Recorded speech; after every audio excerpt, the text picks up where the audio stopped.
abaixo do sol tudo é vaidade.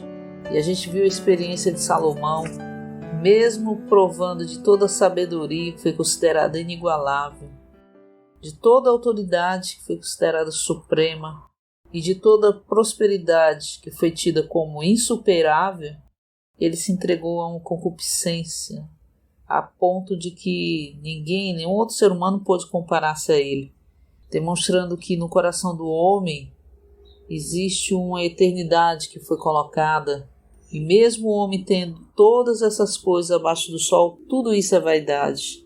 O Cântico dos Cânticos, que é a satisfação das satisfações, demonstrar que sem Cristo não há satisfação no universo. Que Cristo é, na verdade, a corporificação de Deus, do Deus triuno. E Ele também é a única satisfação, não somente para o homem, mas para todo o universo. E esse universo foi sujeito à vaidade. O fato da criação estar sujeita à vaidade quer dizer que tudo abaixo do sol é vaidade. E Deus colocou no coração do homem um desejo, uma aspiração, pelas coisas que não são passageiras, mas por coisas eternas. Salomão diz que ele colocou a eternidade no coração do homem. Isso significa que no homem há um tipo de aspiração que é o próprio Deus, tipificando que somente Deus pode satisfazer o homem.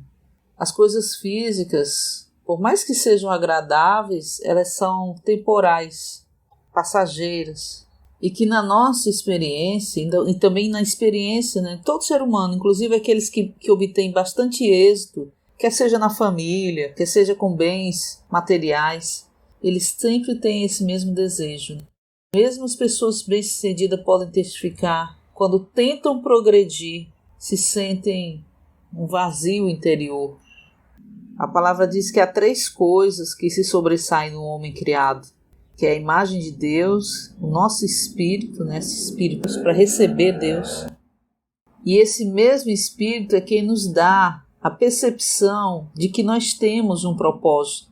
Como seres humanos, nós fomos divinamente implantados, dentro de nós, uma percepção que opera no decorrer de todas as eras, de que nada pode satisfazer o homem, a não ser o próprio Deus. E ele demonstra isso com aquele romance de Cântico dos Cânticos, começando pela buscadora. A buscadora vai atrás de Deus, vai atrás do seu propósito. Uma pessoa se torna uma buscadora porque dentro dela existe uma sensação de propósito, para buscar algo que é eterno. E que ninguém quer o mal para si mesmo, Até mesmo os gentios, a gente vê que ele fala que Paulo exorta que as pessoas caídas elas se tornam vãs nessa busca, que elas se perdem, elas vivem pelos seus pensamentos vãos. O que fazem, tudo segundo a sua mente caída, segundo a vaidade abaixo do sol, tudo por uma busca, por um propósito que elas mesmas desconhecem. Mas o fato delas desconhecer não quer dizer que esse propósito não existe. Que nós, como os filhos de Deus, mesmo após sermos salvos, nós podemos andar da mesma maneira que essas pessoas, na vaidade dos pensamentos. E ele exorta em Efésios para que nós não andemos na vaidade dos nossos próprios pensamentos. Porque como filhos de Deus, em Efésios ele apresenta a questão da realidade e a graça. E para isso a gente precisa tocar na realidade através da palavra e pedir graça para o Senhor. Paulo continua em Efésios apresentando a questão da realidade de Jesus, que nós precisamos tocar nessa realidade para o nosso andar, já que a gente não tem que viver conforme a vaidade da nossa mente. Ele cita a questão do viver, da realidade, do viver de Jesus, da pessoa de Jesus, que é o extremo de uma realidade que se opõe a um outro extremo que é a vaidade dos nossos pensamentos. Em Jesus, ou seja, no seu viver humano ou no seu andar diário, fosse trabalhando como carpinteiro ou no seu ministério, havia sempre a realidade. Para compreender a realidade expressa no viver de Jesus, como homem, Paulo exorta os crentes a não viver mais como também andam os gentios, na vaidade de suas mentes. Temos que conhecer essa realidade, temos que aprender. Ele diz que Cristo é simplesmente um molde. Precisamos ser moldados ao modelo de Cristo.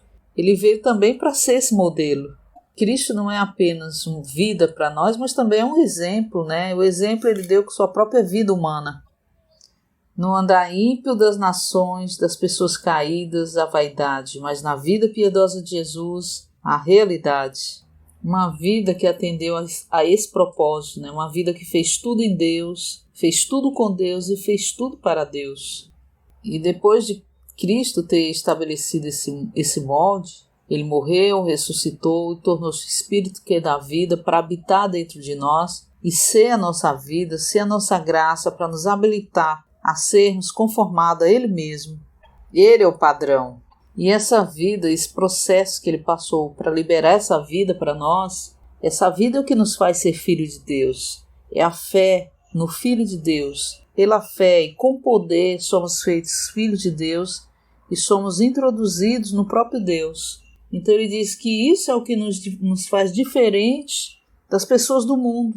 Nos encher a cada momento, buscando ser esse padrão igual a Cristo, nos faz ser conformados, revelados. Né? Por enquanto nós estamos velados. Ele fala que toda a criação geme, para que todos esses filhos de Deus sejam revelados.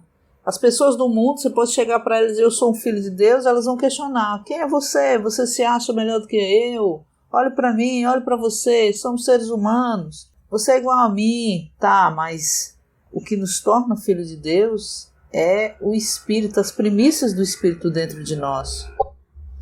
Então, enquanto toda a criação foi submetida à vaidade, todo o universo foi submetido à vaidade, todo ser humano, todo ser vivo foi submetido à vaidade, o que difere entre a criação, no universo, entre as pessoas, entre seres vivos, é unicamente a vida de Deus. É isso que faz a diferença. Então é por essa vida de Deus que existe a expectativa, que nós possamos viver, exercitar essa vida de Deus, porque é ela que vai fazer a revelação, né, da filiação.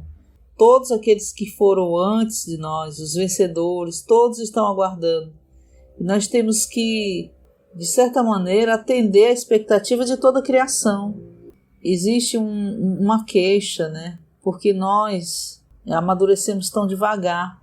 Nós estamos atrapalhando, retardando a revelação daqueles que já esperam, né? Aqueles que do passado já foram para o Senhor, estão aguardando o fato da gente não amadurecer, não exercitar o Espírito. A própria criação geme. E hoje ele fala, enquanto estamos gemendo e desfrutando das primícias do Espírito, estamos aguardando a filiação. Ainda que tenhamos essa filiação dentro de nós, ela ainda não foi revelada, não se tornou plena. Mas o que é a filiação plena? É a redenção do nosso corpo. Temos a regeneração do nosso espírito, podemos ter a transformação na nossa alma, mas por enquanto não temos em nosso corpo a redenção, a transfiguração. Porque a presente condição é vaidade, é a escravidão da corrupção. Mas o reino vindouro será um reino de glória, primeiramente de glória para Deus, né? Um reino composto, primariamente, dos filhos de Deus revelados. Isso tudo é para glorificação de Deus, Deus Pai.